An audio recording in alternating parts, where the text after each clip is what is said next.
We're in the Temple Fjord in the island of Svalbard, not far from the North Pole. A few miles ahead is the Tunebrain Glacier. We're at the end of a remarkable winter in the Arctic. This shouldn't be possible at this time of year. These waves shouldn't exist, and this ship shouldn't be able to get so far into this fjord. Around now, at the end of winter, the Arctic sea ice reaches its maximum extent, and that ice should be here. But in recent months, this part of the world has seen a dramatic heat wave.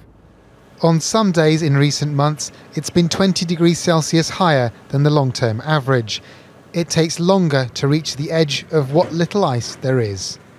The lack of ice this winter is smashing records. In almost 40 years of measurements, scientists have never seen anything like it. At this time of the year, we should be seeing 1 meter of ice for 100 miles in that direction, and we're just at the bottom of the fjord with a little bit of ice.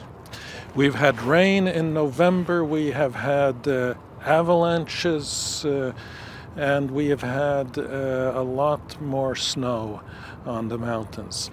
We've had open water, and we are seeing a winter that is warmer than ever before. Warm ocean water and winds from the south this year have stopped ice from forming, all of it a clear impact of climate change. And it's a vicious cycle. Open water absorbs more sunlight, which means the oceans warm even faster. Here's how this part of the world should look. When I visited this fjord and the Tunebrain Glacier 2 years ago, I drove there on a snowmobile across the thick covering of sea ice. The whole Earth's climate is changing, but it's in the Arctic that temperatures are rising the fastest. Vanishing ice here has impacts across the world. In the UK, it means changing weather patterns and more sustained rain and flooding across the country.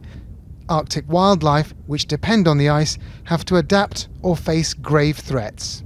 For the ecology, it's very tough. So if you just take the prime example of the polar bear, for example, we do expect that there will be no new generation of polar bears this year because the polar bears can't get to their hatching sites, can't get to the land where they usually give birth to the babies.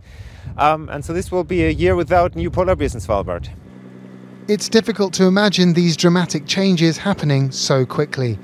But in this once pristine environment, the devastating impact of climate change is inescapable. Alok Jha, ITV News, Svalbard.